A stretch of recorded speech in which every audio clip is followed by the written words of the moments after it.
Boa tarde, pessoal. Quem está ligado nessa live, que está marcada agora para as 17 horas, Água, Soberania e Segurança Alimentar, que está sendo produzida e coordenada pelo Ondas.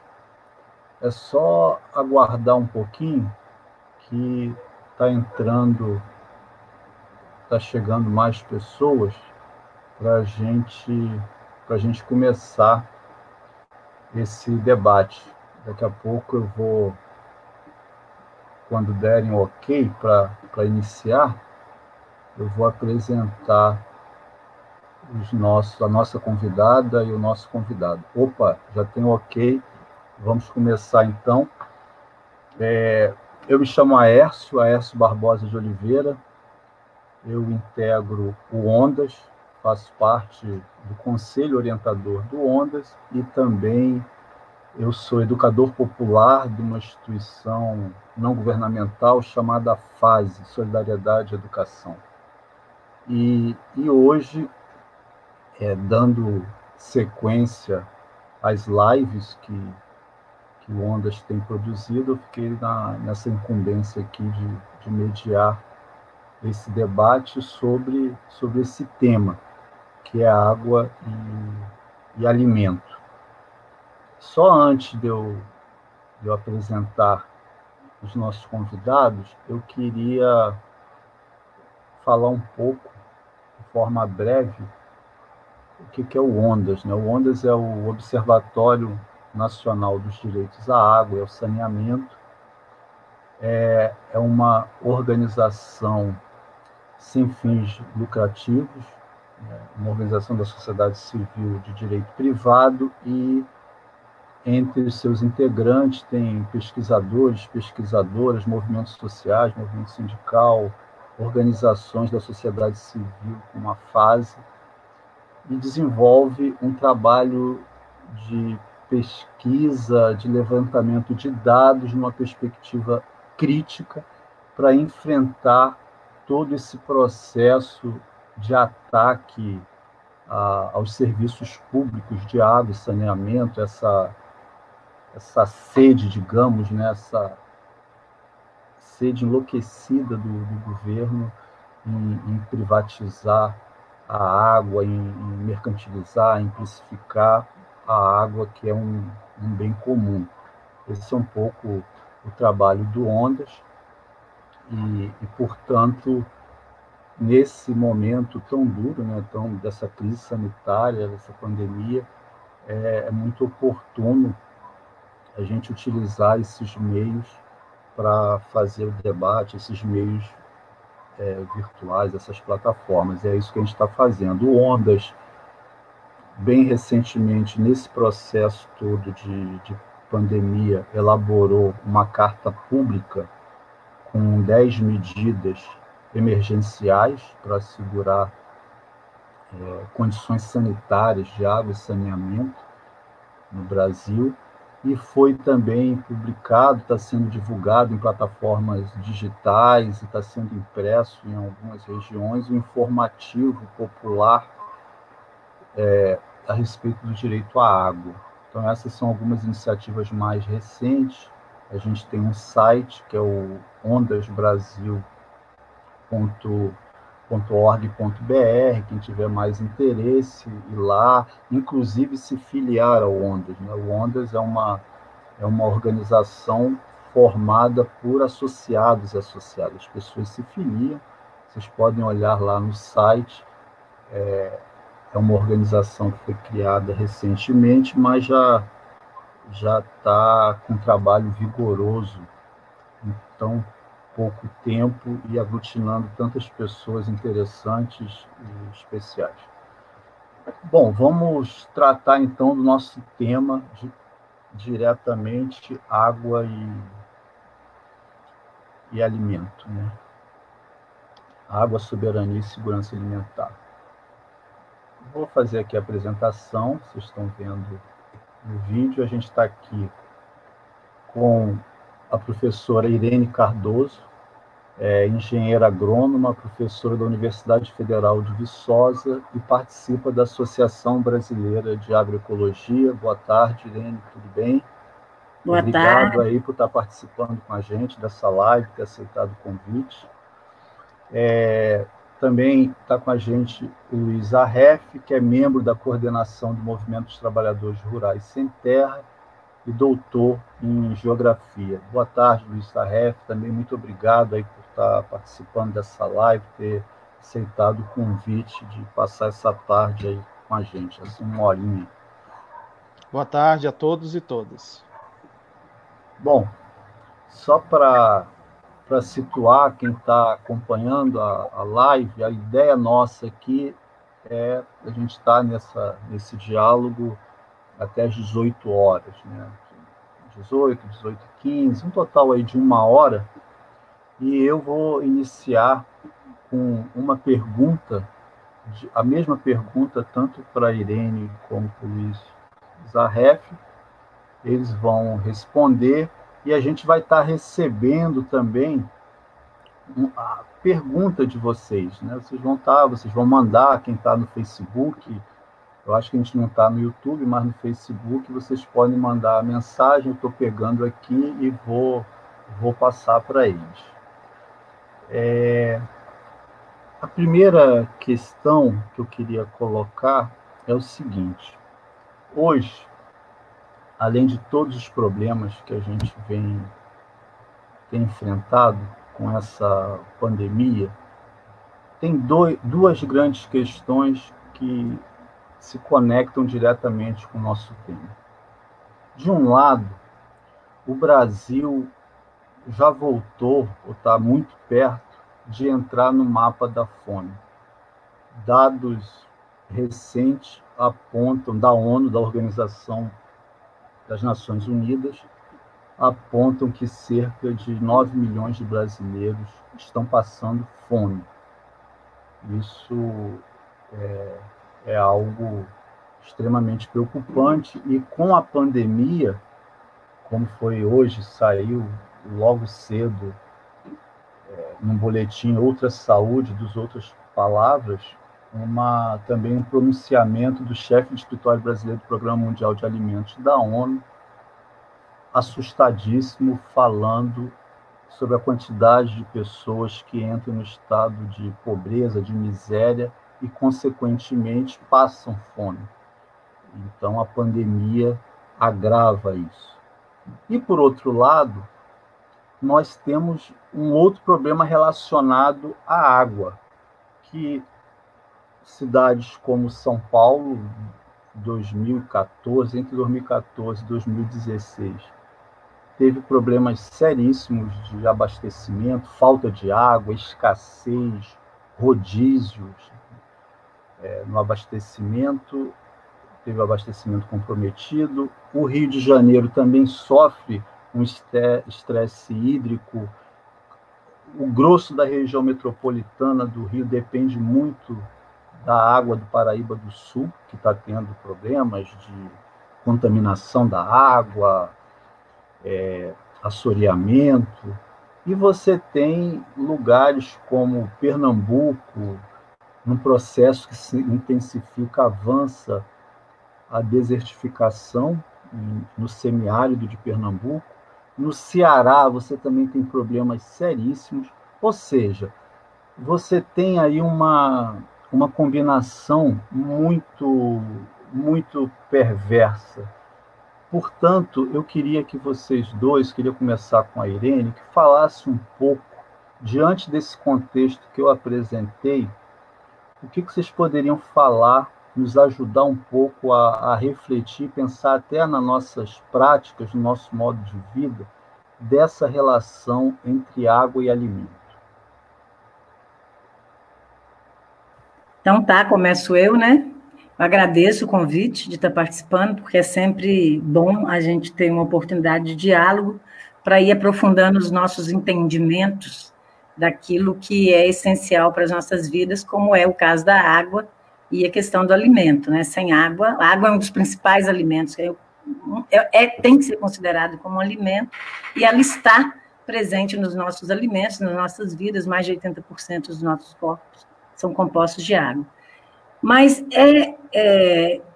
eu sei que causa estranheza, e a gente pode começar a perguntar por que numa discussão dessa de água e alimento, tem o Movimento dos Trabalhadores Sem Terra e uma professora de solos. Então, eu acho que, embora assim, a Associação Brasileira de Agroecologia, junto com a Articulação Nacional de Agroecologia, tem algumas propostas, e que passa especialmente pelo PAA, para, nesse momento de pandemia que a gente está vivendo, propostas emergenciais, estruturantes, principalmente pelo Programa de Aquisição de Alimentos, a gente vai ter oportunidade de discutir isso nessa uma hora, mas eu preciso, enquanto professora de solos, discutir um pouco mais qual é a relação entre solos e água. E antes de discutir a relação solos e água, a gente precisa discutir o que é solo, né? Por que tem um movimento dos trabalhadores sem terra e não um movimento dos trabalhadores sem solo? Porque terra é que é objeto de disputa, é que é a nossa vida, como os agricultores falam, é a nossa mãe, é aquilo que nos dá sustentação. Solo fica muito mais na cabeça dos cientistas. Então, eu gosto mais de terra do que de solo. Então, a gente pode fazer a pergunta qual a relação que tem entre água e terra? Se a gente não entender essa relação entre água e terra, fica difícil da gente buscar a solução, de fato, a longo prazo sustentável para o problema do abastecimento de água. E eu vou tentar, rapidamente, dizer por quê e qual que é o meu pensamento em relação a isso. Para mim, água e terra são irmãs siamesas. Uma não depende do outro. E por que uma não depende do outro? Então, se um depende do outro, a gente tem que cuidar de um para cuidar do outro. Então, a gente tem que cuidar da terra para cuidar da água e cuidar da água para cuidar da terra. E por quê? Bom, a terra é que, na verdade, é a nossa grande caixa d'água. Ela armazena água. Então, se nós queremos ter água nas nossas torneiras, a primeira coisa que nós queremos ter é água nas nossas caixas. Então, nós temos que ter água na terra. A água tem que infiltrar no solo, a água tem que infiltrar na terra. Para ela infiltrar, ela precisa de algumas condições para isso. Então, a primeira coisa que precisa de ter é que os solos precisam estar cobertos. Por quê? Porque se ele não estiver coberto, ele vai ter problema. E por quê? Porque a água infiltra no solo a partir daquilo que a gente chama de poros. E ela também fica armazenada nos poros. E poros não é só um monte de buraquinho que tem no solo. Poro, que são os vazios que tem no solo, pequenininhos, que armazenam a água um pouquinho maior, que a água infiltra, que a gente chama de macro ou microporo, esses poros também é o lugar que moram os organismos. Esses poros, eles estão ocupados por água ou ocupados por água ou ar. Água ou ar. Então, é o lugar que também vive os organismos. Então, nós precisamos de poros. Se a gente não tem um solo coberto, a água, a gota de chuva, quando bate no solo, ela é uma bomba. Ela destrói a parte superficial do solo, ela destrói esses poros, porque ela destrói o agregado. É como se eu tivesse uma casa que uma bomba caísse e destruísse o seu quarto. Então, ela quebra o seu quarto. Então, vira um amontoado de coisas. Então, a gota de água vai quebrar os agregados e vai entupir os poros. Se você compacta o solo, se você tem um fluxo muito grande de máquinas ou de animais, você compacta. Você, de novo, não vai ter poro. Então, a primeira coisa, nós precisamos de ter o solo coberto para a água entrar. E, segundo, nós precisamos de ter os poros. Para ter os poros, quem é que faz os poros? Quem é que faz esses buraquinhos da terra? É a vida. Quem faz isso são as minhocas, as formigas, os fungos. São eles, é a vida, é a matéria orgânica, morta ou viva, que vai construir esses poros. Então, nós precisamos de vida no solo. E quem é que destrói esses poros? Como eu já falei, máquina pesada, pata de animal, é isso que vai destruir. Então, nós precisamos de entender que a gente precisa de estar cuidando da vida do solo para a gente estar cuidando, então, desses poros que é onde a água vai entrar. Bom, então, como é que a gente cuida desse solo? Então, a primeira coisa, a gente vai entrar como é que cuida. E eu já escutei um professor, acho que ele está até escutando, que é do Ondas, falando num programa de televisão sobre escassez hídrica. E aí perguntaram o que nós temos que fazer para a gente não ter escassez hídrica. Ele deu várias respostas, mas a mais rápida foi: a gente precisa de fechar as torneiras e a gente precisa de lavar menos calçado e lavar menos carro. Eu acho que é ótimo, a gente tem que fazer tudo isso mesmo. Mas eu fiquei impressionada. Eu falei, não, a gente tem que cuidar da terra, a gente tem que cuidar do solo, a gente tem que fazer com que a água infiltre no solo. E aí, o que a gente precisa de fazer isso? E aí tem algumas coisas que têm implicações muito próximas da nossa vida. Então, para a gente ter solo que é coberto, a gente não pode ficar queimando tudo quanto é folha que tem no quintal. A gente tem que achar que terreiro limpo, terreiro varrido, quintal varrido, que é bom. A gente não pode queimar demais. A gente não pode queimar, então não pode ter um terreno próximo à casa sem morador, que já vira, naquilo lá vai ter cobra, vai ter animais peçonhentos, tem que queimar, tem que tirar, tem que limpar aquilo. O que dá a vida para o solo é a vegetação. Então, como é que a gente cuida da vegetação? É a folha morta, é a árvore, são as raízes, é toda a vida. O solo é a comunidade dos seres escondidos. Então, a primeira coisa que a gente precisa de ver qual é o cuidado que a gente está tendo com a vegetação, que, por sua vez, vai cuidar do solo, que vai cuidar da água. E aí, então, que a gente tem que alimentar esse solo, e para a gente alimentar o solo é com vegetação. E as árvores, especialmente, elas ajudam muito nesse processo de infiltração de água. Então, se a gente tem dendrofobia, a gente tem medo de árvores. Então, como é que a gente vai ter água na nossa torneira se a gente tem medo de árvores? Então, tem um grupo no Espírito Santo que é muito legal, que chama Capixaba. A proposta deles é plantar água. E a forma de plantar água é plantar árvores, entre outras coisas. Depois eu vou voltar a falar deles, tem outras propostas. Então, na verdade, para a gente cuidar do solo, para cuidar da água, a gente precisa de cuidar do solo. Para cuidar do solo, a gente precisa de cuidar da água. E quem cuida dos dois é a biodiversidade, é a vida. Então, se a gente acha que qualquer folhinha é sujeira, que qualquer árvore vai cair na minha garagem, vai entupir calha, vai arrebentar calçada, vai não sei o quê, a gente não vai ter água. Sorry, desculpa, mas não vai ter. Então, aí a gente pode pegar alguns exemplos. Vou pegar o exemplo do Paraíba do Sul. Você está falando do Rio de Janeiro, a escassez de água. A água chega no Rio de Janeiro através do Paraíba do Sul, porque ele foi desviado em Barra do Piraí. Ele é desviado em Barra do Piraí para atender o Rio de Janeiro. Quem é que sabe disso? Por que a gente sabe disso? Quem é que sabe onde nasce o Paraíba do Sul? Por onde percorre o Paraíba do Sul? Então, o Paraíba do Sul nasce na Serra da Bocaina, em São Paulo, num lugar que chama... o rio que inicia chama Paraitinga, que chama Rio de Águas Claras, e aí clara só lá no início, porque ele vai percorrer vários lugares. Entre os lugares que vai percorrer, ele vai percorrer a zona da Mata Mineira, que é onde eu moro. E onde eu moro é uma região que tem café e pastagem. Então, a gente começa a perguntar como é que o café é cuidado. O café, o modelo, não é porque o agricultor quer, não. O modelo hegemônico de agricultura manda o agricultor deixar o café limpo, sem matéria orgânica, capina o máximo que puder capinar, usa randape para matar o mato, e aí, depois quer que a água entre nesse solo morto, nesse solo que usou randape, ou nesse solo que está completamente descoberto. Tem um monte de pasto, o Rio de Janeiro, pode ser que essa informação não esteja... eu escutei uma única vez, mas a informação que eu tenho é que de cada 4 hectares, 3 no Rio de Janeiro é de pasto degradado, porque a maior parte da população saiu do interior do Rio de Janeiro, foi morar na cidade. Isso não é culpa de ninguém, isso é culpa do modelo que a gente tem. Depois a REF vai falar um pouco sobre isso. Foram morar na cidade, esvaziou o campo, campo esvaziado, entrou pata do boi de qualquer jeito, sem cuidar direito, sem manejar agroecologicamente os pastos, compacta, não vai entrar água. Bom, isso sem contar que a gente está numa área de morro, é a área dos mares de morro.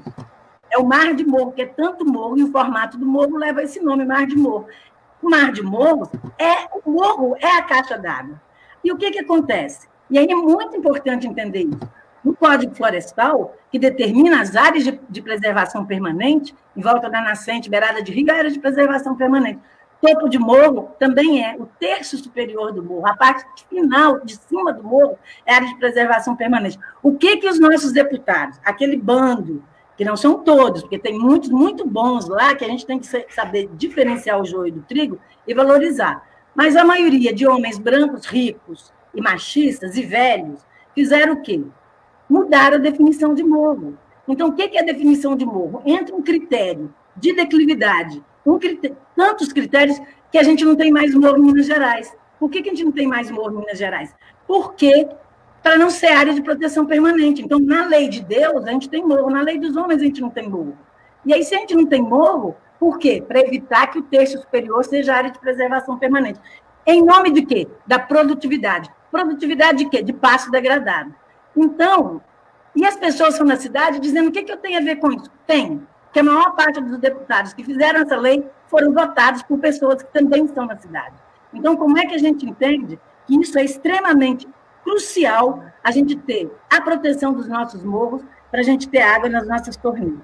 A outra questão foi a tal da sistematização de várzeas, que a ditadura, que tem gente que recusa a entender que existiu, promoveu nesse país um processo de destruição das nossas várzeas, de colocar os rios reto, o rio fica retinho porque tinha que plantar arroz. E aí, o rio fica reto no processo de drenagem, a água cai aqui, não entra no morro, vai para o rio, em 2 minutos está em Campos, pelo Paraíba do Sul, ou está em Linhares, pelo Rio Doce. Ela não fica, porque o rio, que era sinuoso, que ia fazendo voltinha, cobrinha, está reto. Em muitos lugares está assim, fruto de uma política pública do passado.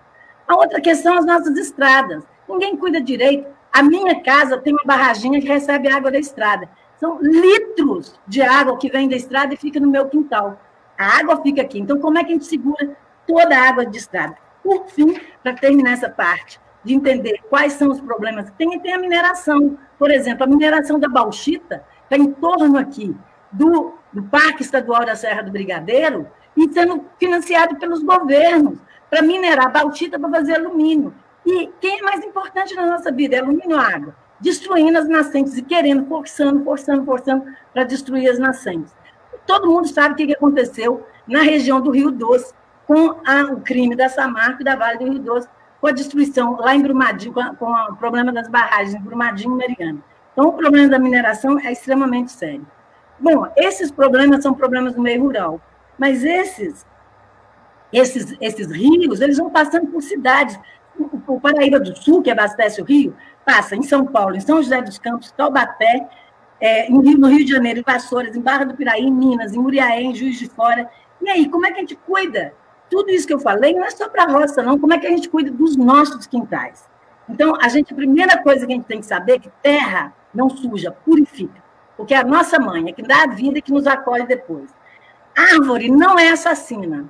Árvore não sai matando todo mundo, não. Tem que cuidar, tem que saber respeitar as árvores. Resto de folha não é lugar de armazenar cobra e escorpião. É coisa que vai dar vida à terra. Então, a gente tem que parar de queimar. Então, essa coisa de fogo, de varrer muito, a gente tem que parar com isso. Porque a água que cair no meu quintal, a água que cair no meu pedaço tem que ficar. Ela tem que entrar no solo, porque senão vai faltar na torneira dos outros. Na minha casa, a gente tenta conseguir isso daí. Queria só, ainda tem uma outra questão, e a última, que você fala de Pernambuco e do Ceará. Lá, enquanto aqui a gente fala, temos que cuidar da terra para cuidar da água, lá, como é um semiárido, a gente tem que cuidar da água para cuidar do solo, porque é uma região semiárida. E aí o que aconteceu? Qual o grande debate que aparece na mídia? É a transposição de São Francisco. Ninguém lembra que Paraíba do Sul foi transposto. O São Francisco lembra. Agora, tem problemas em volta da transposição de São Francisco? Tem problemas tem várias coisas, não vamos entrar nisso. Mas tem uma outra, depois, se for o caso, a gente pode entrar. Mas tem uma outra questão importantíssima no Nordeste, que foi todo o programa de convivência com o semiárido desenvolvido pela ASA, que é a articulação do semiárido, que envolveu mais de 2.500 pessoas num processo de captação de água de chuva com tecnologias sociais simples, mas comunitárias, com política de governo por trás disso, governo Lula, governo Dilma, financiando essas tecnologias para captar água, e essa água é de beber, mas é também a água de plantar. E aí, com isso, revitalizou os quintais, que eles chamam dos arredores de casa, e esse alimento foi para onde? Nas feiras, para alimentar as pessoas.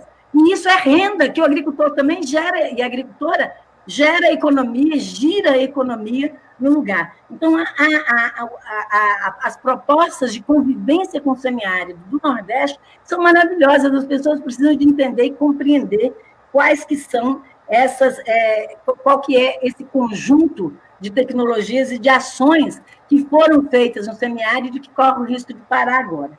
Bom, em síntese, a gente precisa de cuidar da água para cuidar do solo para cuidar da água, e quem cuida da água e do solo é a biodiversidade, mas a biodiversidade manejada, porque quem cuida da biodiversidade somos nós.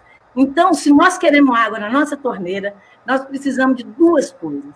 Primeiro, a gente precisa de reconectar com a natureza. A gente vai voltar a falar sobre isso. A gente tem que saber de onde a água vem. A gente tem que saber o que é terra. A gente tem que saber o que é árvore.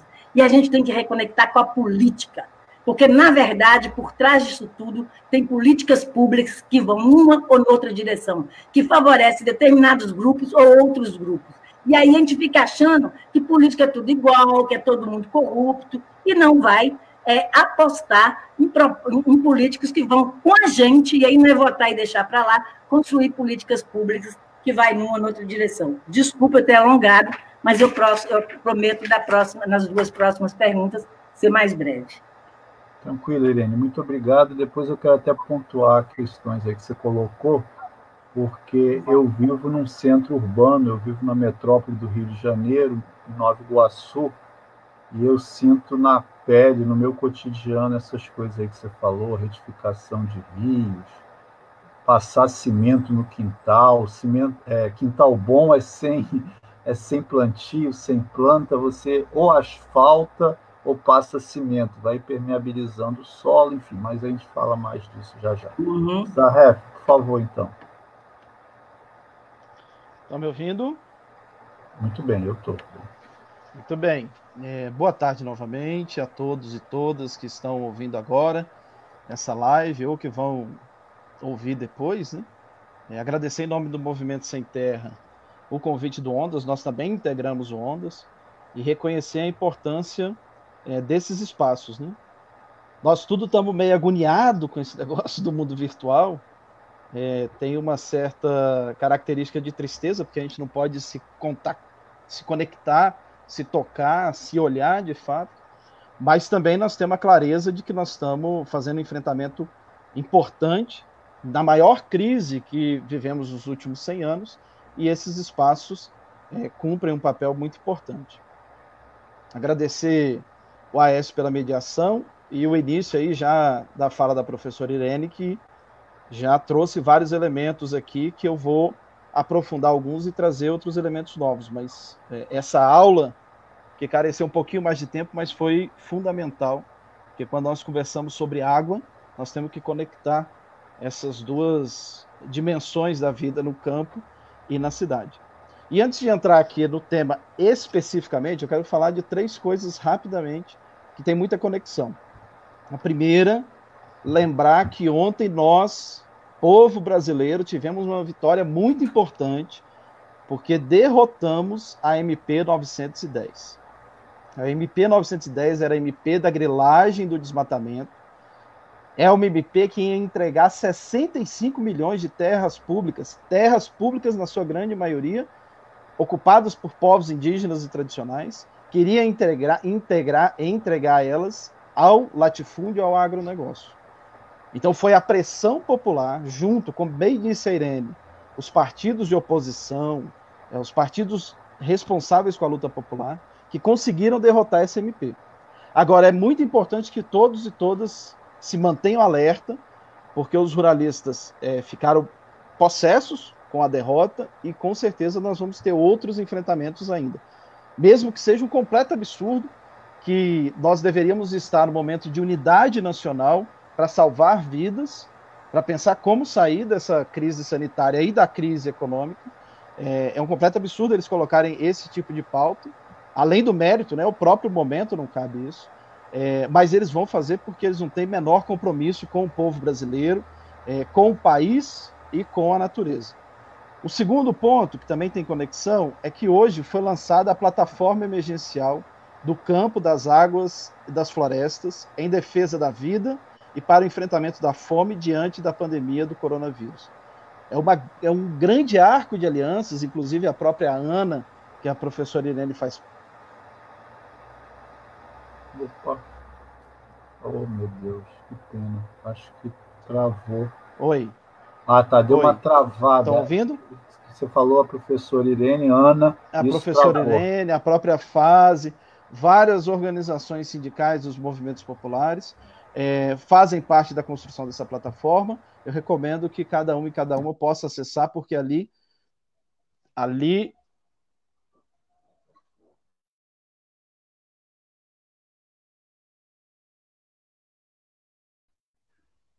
Oi? Fale. Oi? Estão ouvindo? Estou ouvindo, fala. Ah, tá.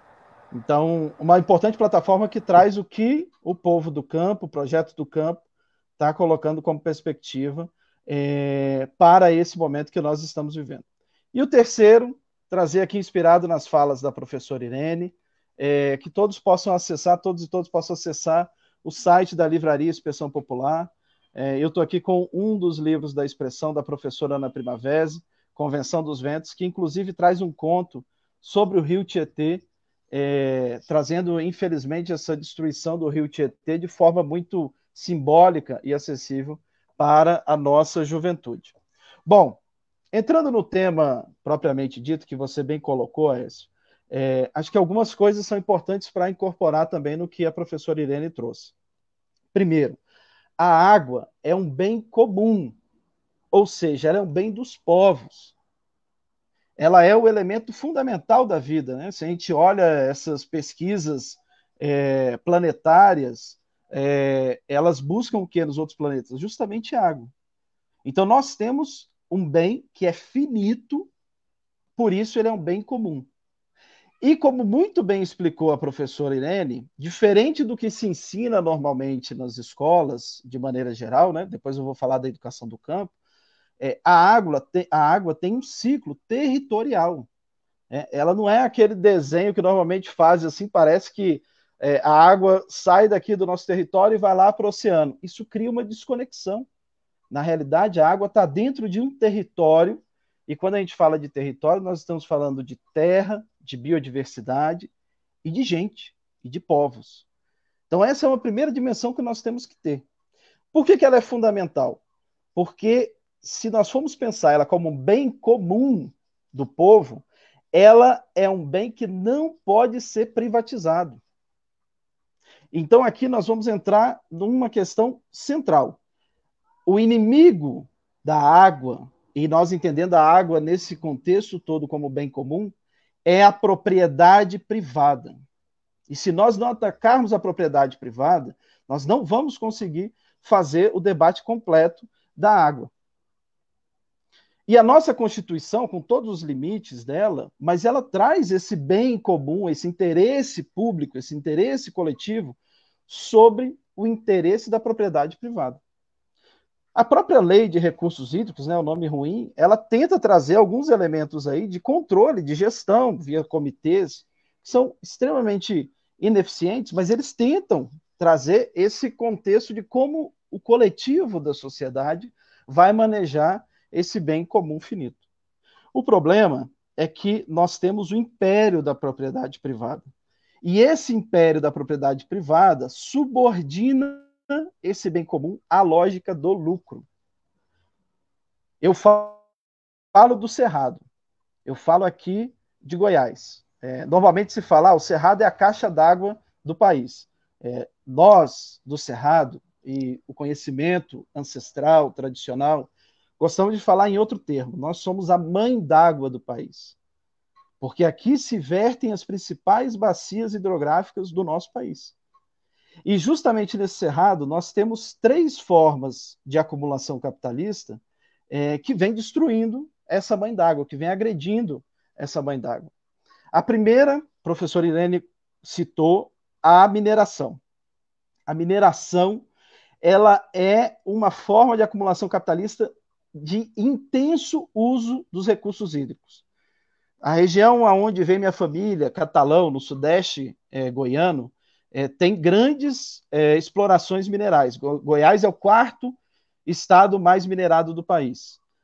Só a exploração feita em Catalão consome o mesmo tanto de água que a cidade inteira de São Paulo.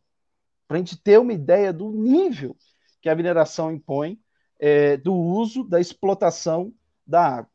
O segundo grande ataque do capital da nossa região são as hidrelétricas. É o cerceamento dos rios, com toda a sua diversidade, sua vida e das suas relações com as comunidades, dentro desses projetos do capital. E o terceiro, que aí é o que nós mais estamos falando aqui, que é o do agronegócio. Só para a gente ter uma ideia, falando em Goiás, o Aécio trouxe outros dados, eu vou trazer alguns dados para a gente compreender. Só em Goiás, existem 2.000 pivôs. E 5.000 pivôs, pivô é aquela estrutura grande de irrigação extremamente ineficiente, que arranca a água dos lençóis freáticos ou de uma vereda e irriga as grandes plantações do agronegócio. E tem 5.000 projetos de pivô aguardando a liberação.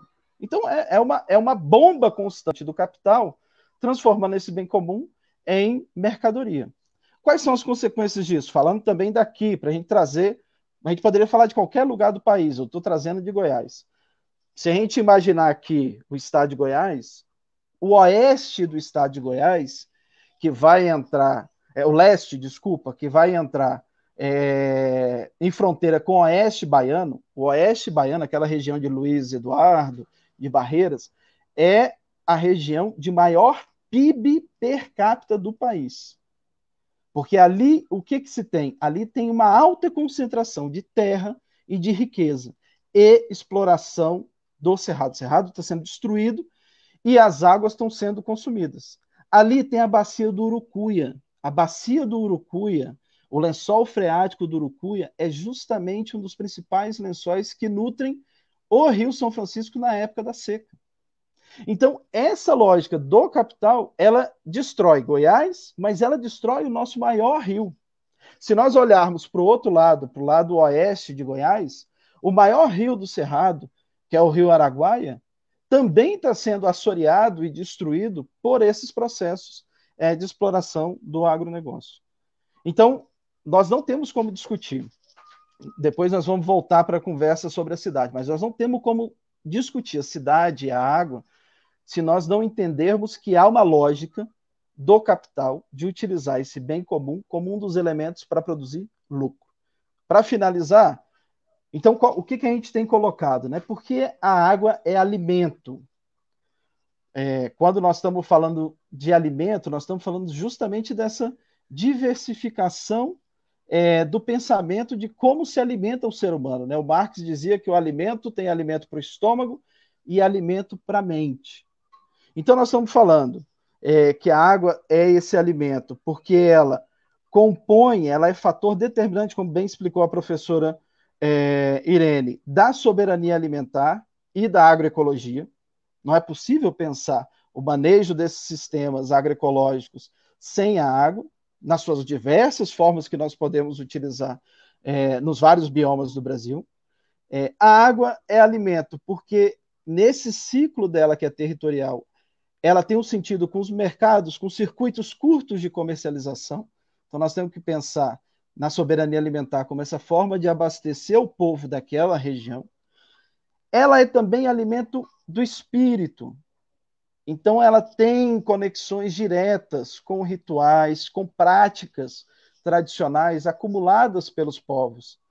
E mesmo na cidade, nós temos, aonde tem água contaminada, as pessoas não ficam alheias a isso, as pessoas não ficam felizes. Os trabalhadores que vivem por pressão do capital nas periferias com água contaminada, eles se esforçam. Tem vários exemplos, milhares de exemplos no Brasil, para transformar aquela água novamente em uma água saudável. E ela é um alimento ecológico. A água é determinante no ciclo ecológico como um todo. Então, nesse sentido que nós tentamos conectar, enquanto MST, o entendimento de produção de alimentos saudáveis e cuidado dos bens comuns. Não é possível pensar reforma agrária hoje sem conectar esses dois elementos. Não é possível pensar defesa dos territórios tradicionais, dos territórios indígenas, sem conectar esses dois elementos. Obrigado, Zarref.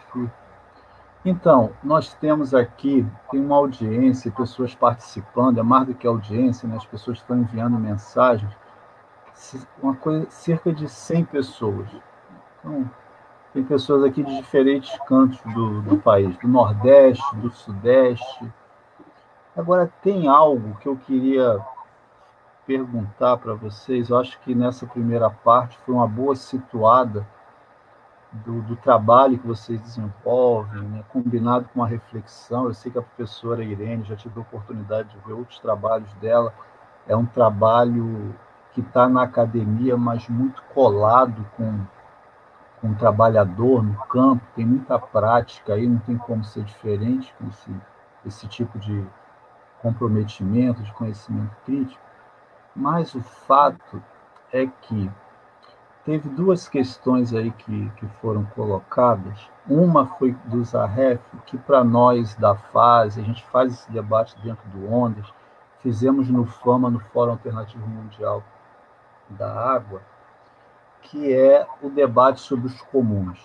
Eu acho que isso, ainda mais no momento, no atual estágio do capitalismo que vem tentando dominar todas as esferas da vida, debater o comum, e não só conceitualmente, assumi-lo como prática, a gente já sabe que isso acontece em diferentes territórios do país e do mundo, isso é fundamental.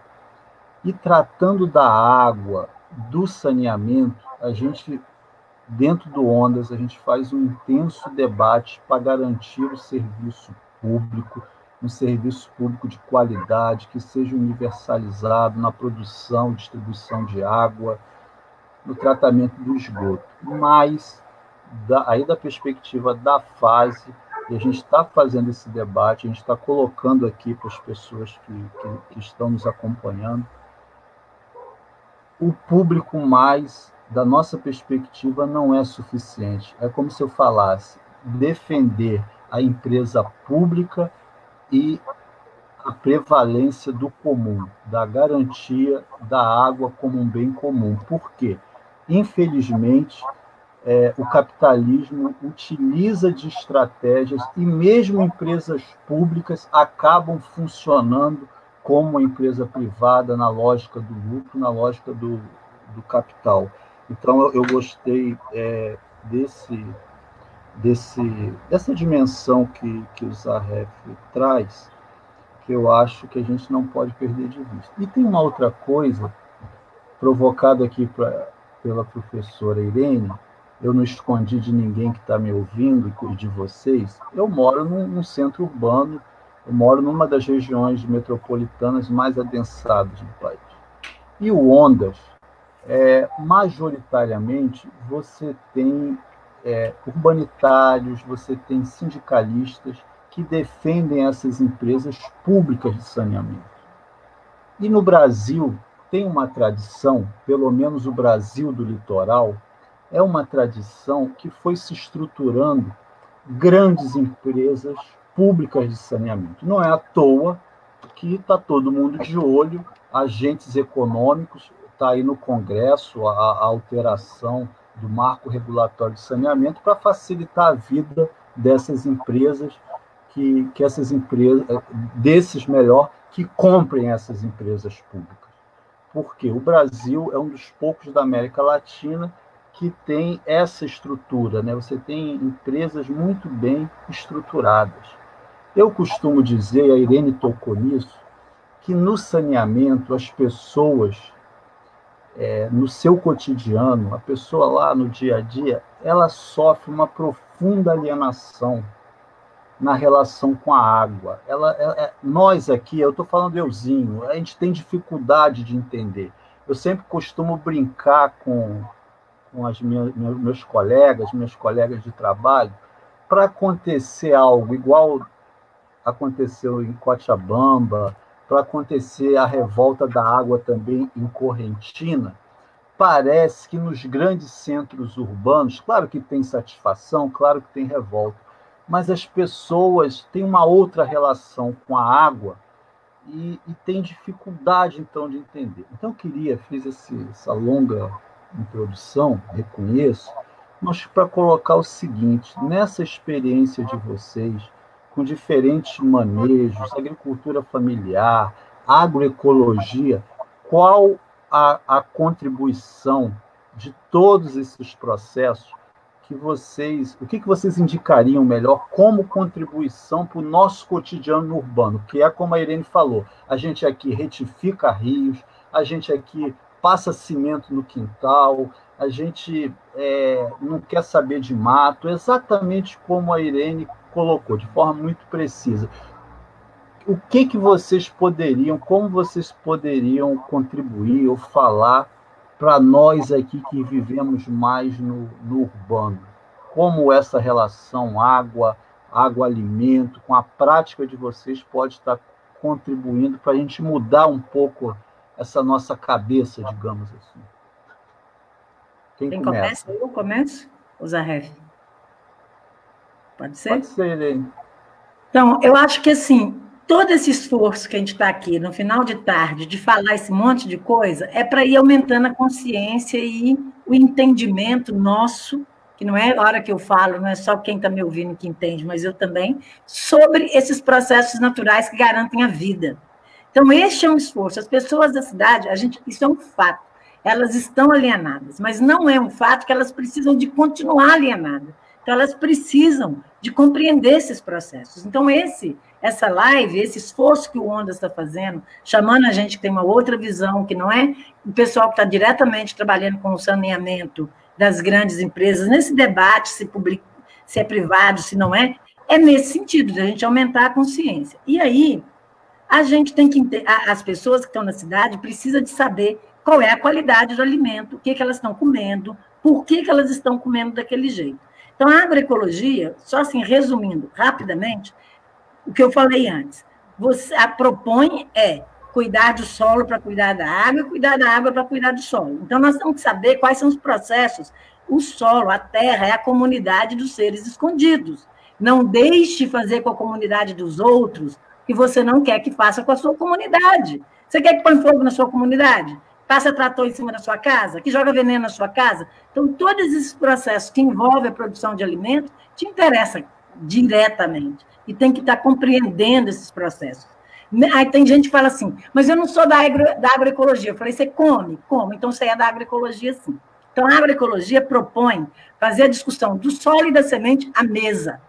Então, a gente tem que entender quais são os sistemas agroalimentares. O que são os grandes supermercados? O que é ter que levantar cedo em uma feira para valorizar um produto que vem diretamente do agricultor? A gente tem que entender qual é a nossa relação com o nosso alimento.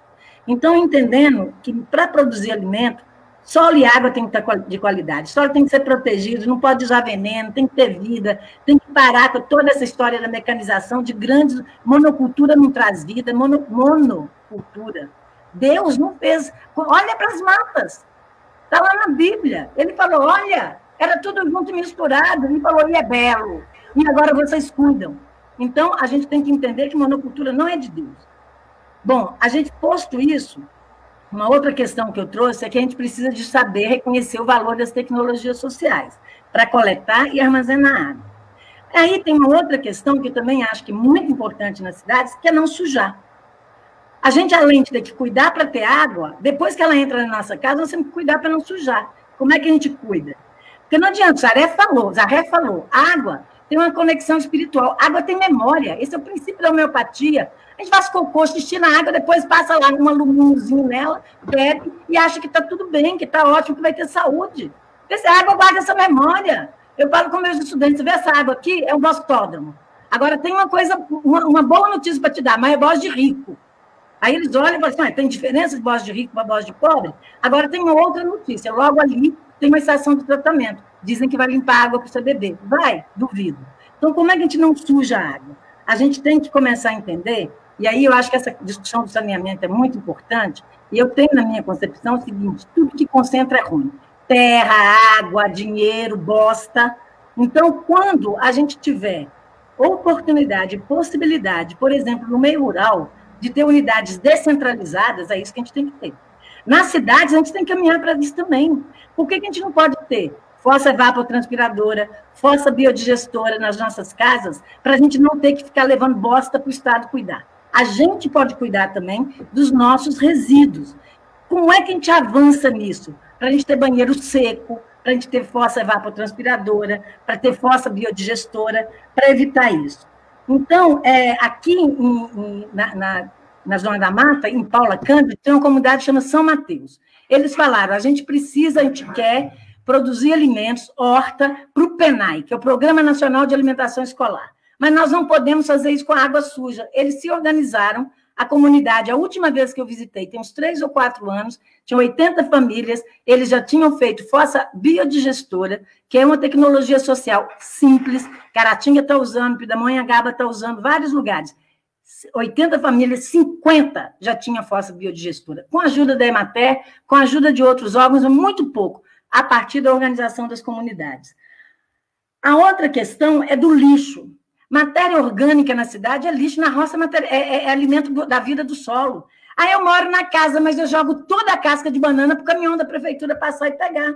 Você mora em casa, você tem que ter o seu quintal, várias estruturas simples, minhocário, compostagem, para você não jogar lixo orgânico para o caminhão da prefeitura pegar. Ah, mas eu moro em apartamento. Tem várias. Tem tecnologia do minhocário que você trabalha todo o seu lixo, o seu resíduo orgânico, que é matéria orgânica, e você pode levar e colocar no parque. Não precisa de jogar resto de comida para caminhão passar e pegar e dar um monte de problema. Então, como é que a gente começa a tratar o nosso resíduo? Como é que eu começo a ter menos lixo e ter cuidado com o meu lixo? Isso todo mundo pode fazer.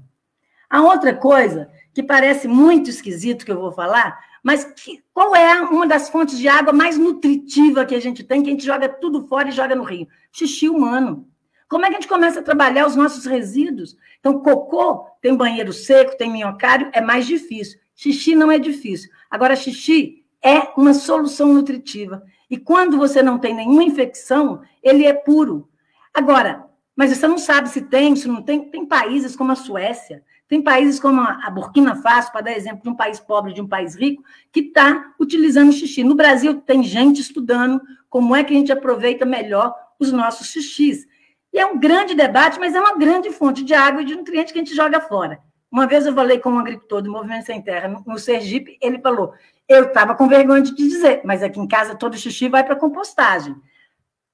O governo brasileiro, a lei brasileira não permite, mas como é que a gente começa a transformar isso? Como é que a gente começa a utilizar? É uma grande fonte de nitrogênio, fósforo e potássio. A gente joga fora. Água cinza, que é a água que a gente utiliza na pia. Como é que a gente aproveita essa água cinza?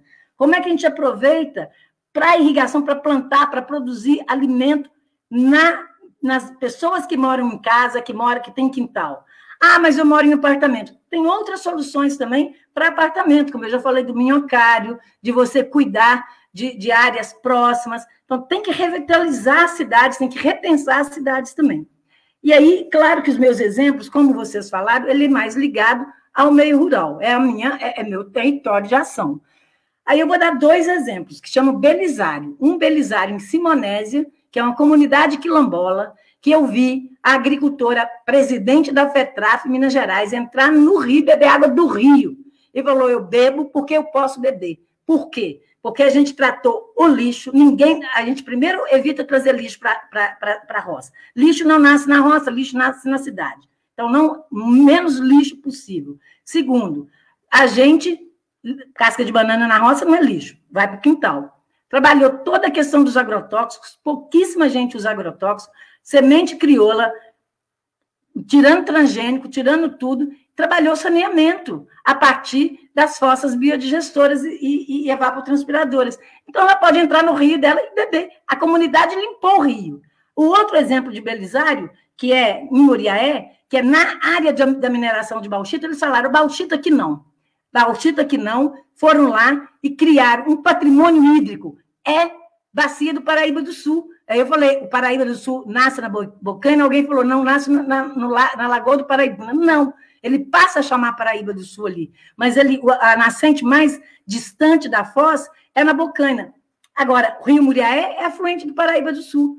E aí Belisário foi lá e falou, mineração aqui não é patrimônio hídrico nosso, e garantiram isso. Só que Frei Gilberto está ameaçado de morte. Alguém no Rio de Janeiro sabe disso?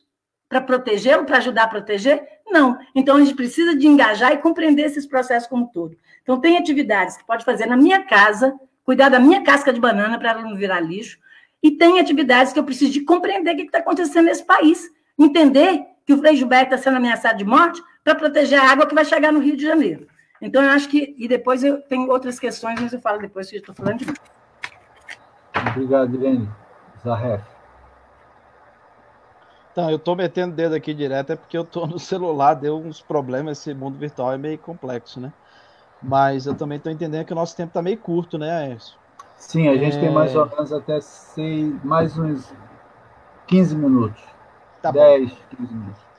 Então, primeiro eu quero fazer uma reflexão aqui com nós, para a gente voltar um pouco, porque você falou um termo muito importante, que é a alienação. E a alienação, nós não podemos interpretar ela do ponto de vista moral. Ah, as pessoas fazem isso porque não sabem ou porque não querem. Tem um processo histórico que produziu essa alienação ser humano-natureza. E esse processo, ele é aprofundado, ele já vinha caminhando lentamente, mas ele é aprofundado com o início do capitalismo industrial. A gente chama isso de ruptura metabólica. Aquela dinâmica que a humanidade desenvolveu ao longo de dezenas de milhares de anos, territorial, com o capital industrial, ela se rompeu. O que é isso? O capital industrial inviabilizou grandes massas camponesas justamente para produzir o exército industrial de reserva nas cidades. Expulsou famílias, centenas de milhões de famílias do campo para a cidade. E é interessante para o capitalismo isso. É interessante para o capitalismo que exista periferia, porque isso reduz o salário médio da sociedade.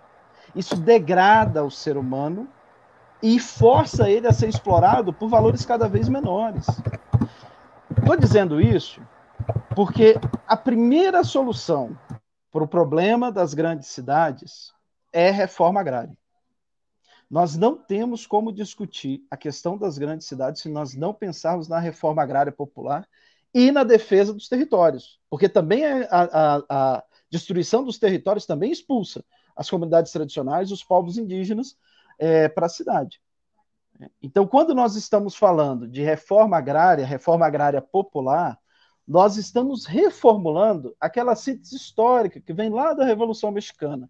Terra para quem nela trabalha, agora é terra para quem nela quer trabalhar. Mesmo quem não tem conexão, quem nasceu na cidade.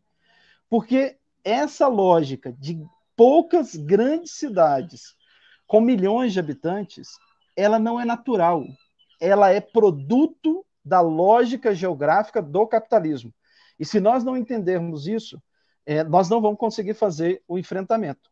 É muito importante que todos nós entendamos que nós estamos na maior crise dos últimos 100 anos. As últimas 3 gerações não viveram uma crise tão profunda assim. A crise estrutural do capitalismo, que agora foi acelerada pela crise da pandemia, ela vai levar o capitalismo a uma forma mais destruidora ainda. E, portanto, nós devemos assumir o compromisso histórico de ousar nas respostas. Não vão ser respostas intermediárias, não vão ser respostas única e exclusivamente reformistas que vão resolver. Nós precisamos voltar até a utopia de uma perspectiva revolucionária a partir, claro, dos vários aprendizados que nós tivemos nos últimos 100 anos. Segunda questão. Bom, estamos lutando por reforma agrária, por defesa dos territórios. Mas na cidade, quem está na cidade, é direito também estar na cidade, nós precisamos levantar uma grande mobilização popular ambiental. Nós precisamos encontrar as chaves que conectem o povo nessa luta, porque a dinâmica do capital, a dinâmica inclusive do próprio governo Bolsonaro, e vamos lembrar, a nossa luta do momento é o fora Bolsonaro, tem na questão ambiental uma centralidade fundamental. Então nós também temos que entender isso. E aí a professora Irene trouxe um elemento muito importante, a árvore. A árvore, nessa lógica da alienação, ela se tornou um empecilho para o povo. Nós temos que reconectar isso. A árvore é símbolo da vida, é o símbolo da água, é o símbolo do alimento.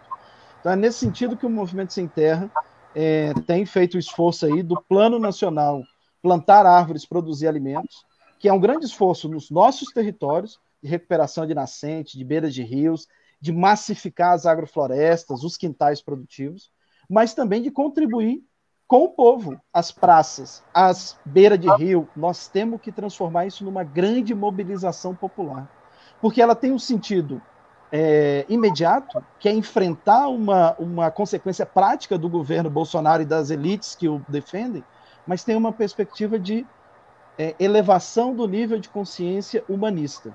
E aqui eu estou falando humanismo não como o homem sendo no central, mas humanista como esse entendimento de que nós somos parte de um todo, da natureza nossa e da natureza que não está imediatamente dentro de nós.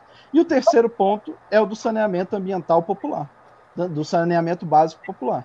A professora Irene trouxe uma riqueza de tecnologias sociais, nós precisamos ousar nisso. É fundamental o papel do Estado. Agora, a população, os trabalhadores, as massas trabalhadoras têm que ter o domínio sobre a elaboração desses processos, têm que criar sistemas populares onde se discuta, e não que venha a retroescavadeira, os tubos, e de forma completamente alheia ali, a comunidade não participe, né? Ou seja, ou veja como, eu estou sendo beneficiado agora por um ou outro político. Isso tem que ser um mobilizador do processo de poder popular. Então nós temos que discutir isso como reforma urbana, foi colocada aí uma questão, nós temos que discutir isso com a população em situação de rua, nós temos que exercitar esse direito do povo e essa dívida histórica do Estado brasileiro com o povo de forma que resolva os problemas imediatos, mas que construa poder popular. Eu acho que essa crise da pandemia, nós sempre temos que olhar do ponto de vista de contradição, e vou finalizando aqui, ela é terrível, mas ela abre possibilidades para nós discutirmos questões muito importantes. A defesa do SUS. Moço, se não fosse o SUS, nós estaríamos batendo já na casa de 1 milhão de mortos. Então, é histórico esse momento para nós defendermos o SUS. A mesma coisa a questão do saneamento.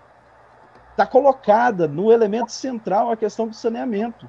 Então, é momento da gente conseguir encontrar as formas. Claro, tem a mídia, nós temos que pautar a mídia, mas nos preocupa bastante o trabalho de base. Como é que no trabalho de base nós vamos construindo isso? Porque acaba que essa lógica, álcool em gel, você tem que se limpar, cai no indivíduo. E isso não é um problema das famílias que estão na periferia. Isso é um problema do Estado. E a sociedade tem que assumir isso como um problema a ser resolvido de forma coletiva e não de forma individual. É isso. Pessoal, muito obrigado. Obrigado, Irene. Obrigado, Luiz Arref. A gente está chegando aqui no final. Agradecer muito a participação de vocês. Tem várias questões aqui. Infelizmente, o tempo é curto. A gente quer fechar 18h15. Só vou dar uma lida rápida para quem nos acompanhou, para vocês, e também vai ficar gravado, algumas questões que foram colocadas. Uma aqui do Marcos Montenegro, parabenizando pela articulação de movimentos sociais que lutam pela água, terra e segurança alimentar. Tem um comentário aqui do Alex Aguiar. Irene, há também a questão do lançamento dos esgotos tratados nos cursos d'água. Mesmo tratados, eles contêm uma carga elevada de elementos que, em última análise, são provenientes do ambiente solo-planta e não da água.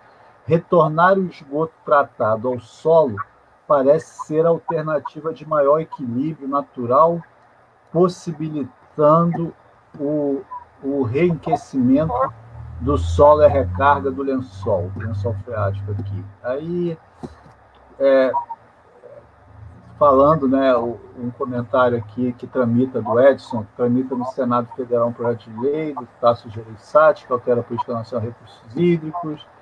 Tem uma observação aqui, infelizmente estamos terminando. Paraíba do Sul passa a ser chamado de Paraíba do Sul na represa do Paraibuna. Mas isso foi eu que fiz o comentário para responder. Tá, entendi. Já respondi também. Então ótimo. Tá bom. Nas cidades grandes, onde fica a grande maioria do povo brasileiro, não tem nenhuma identidade com a água, isso que a gente estava falando. A maioria dos rios está canalizado, ou cheio de esgoto, ou cheio de lixo.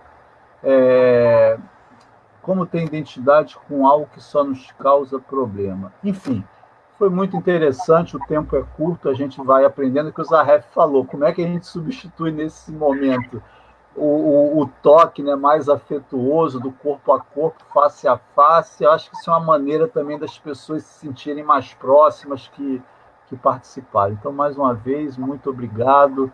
Se vocês quiserem fazer uma brevíssima consideração, já estouramos o tempo aqui em 1 minuto. Se vocês puderem dar um alô para a galera, um tchau, fiquem à vontade.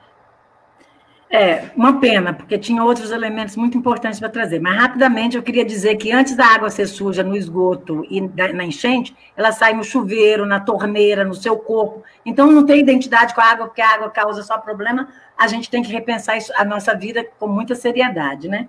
Agora, eu queria dizer, assim, muito rapidamente, que para o pessoal da cidade, a gente tem que descobrir o caminho da roça. A gente tem que descobrir de onde vêm nossos alimentos. Aqueles que querem, como o Zaref falou, tem que voltar para a roça, então articular essa proposta da reforma agrária. A gente tem que valorizar o agricultora familiar, produzindo alimento que chega na nossa mesa e a gente hostilizando o agricultor familiar o tempo todo. É bobo, é da roça, é macaqueiro. Então, a gente tem que começar a valorizar, reconhecer esse papel deles.